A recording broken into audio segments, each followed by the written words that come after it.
négociation avec les complémentaires par le gouvernement relatives aux conditions tendant à ce que le montant de la contribution ne soit pas répercuté dans les tarifs. Concernant la première disposition, le gel des tarifs, il s'agit là d'un enjeu de droit privé qui définissent les relations assurées complémentaires. Nous étudions la possibilité, les conditions de mise en œuvre de cette disposition en sollicitant l'expertise juridique nécessaire. Concernant la deuxième disposition, la négociation, nous avons lancé avec Amélie de Montchalin. Autoritaire. Le Parlement ne vous suit pas, 49.3. Un texte vous dérange, vous le bloquez. Les Français dénoncent les zones à faible émission, vous les ignorez, vous les méprisez. Vous ne gouvernez plus avec le peuple, vous gouvernez contre lui. Et pendant ce temps, vous imposez un wokisme d'État, mépris, culpabilisation permanente, rééducation. On nous dit comment vivre, comment nous chauffer, comment travailler, comment nous déplacer.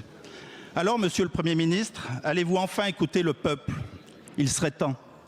Allez-vous supprimer les ZFE? Allez-vous supprimer le ZAN? Allez-vous arrêter cette écologie punitive?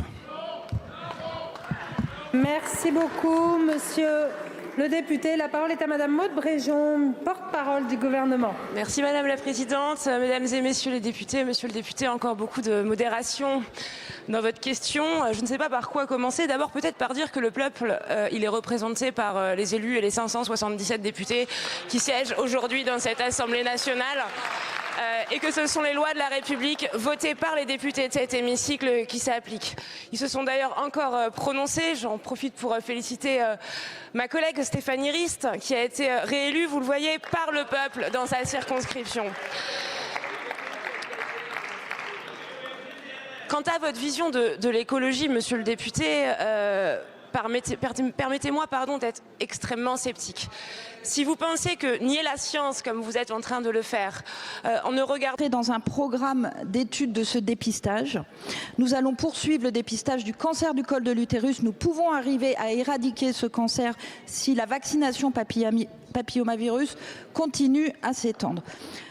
Concernant la recherche que nous devons continuer évidemment poursuivre et renforcer, je dois le dire aussi, que nous sommes leaders européens dans la recherche clinique. Il y a une augmentation de 22% du nombre de malades inclus dans les études et donc ayant accès à des traitements depuis 2021. Je voudrais ici remercier tous les professionnels, les chercheurs et les professionnels qui permettent ces recherches cliniques. Nous apporterons un soutien spécifique dans le cadre de cette recherche clinique au territoire d'outre-mer.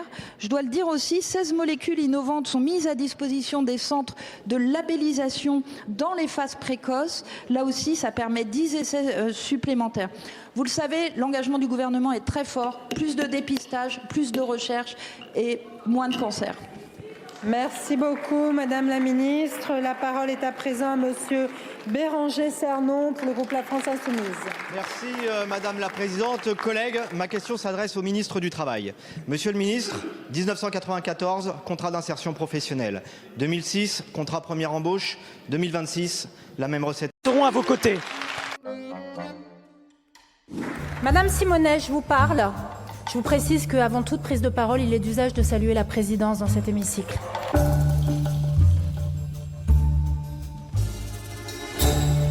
Monsieur le député, vous m'avez adressé une lettre particulièrement puérile. Je me vois contrainte de prononcer un rappel à l'ordre parce que vous avez utilisé à la tribune le mot xénophobe à l'égard d'un parti politique. Et je pèse mes mots, puéril.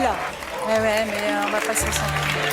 Donc vous n'avez pas à vous mettre en grève comme vous avez pu me l'exprimer en réaction à l'action du gouvernement. Grandissez un peu. J'engage la responsabilité de mon gouvernement. Encore, me direz-vous? Oui, en effet. Le groupe que j'ai l'honneur de présider votera également la motion de censure présentée en des termes acceptables de l'autre côté de l'hémicycle. Les prévisions météo indiquent une détérioration significative du climat. Pas du tout. Ces violences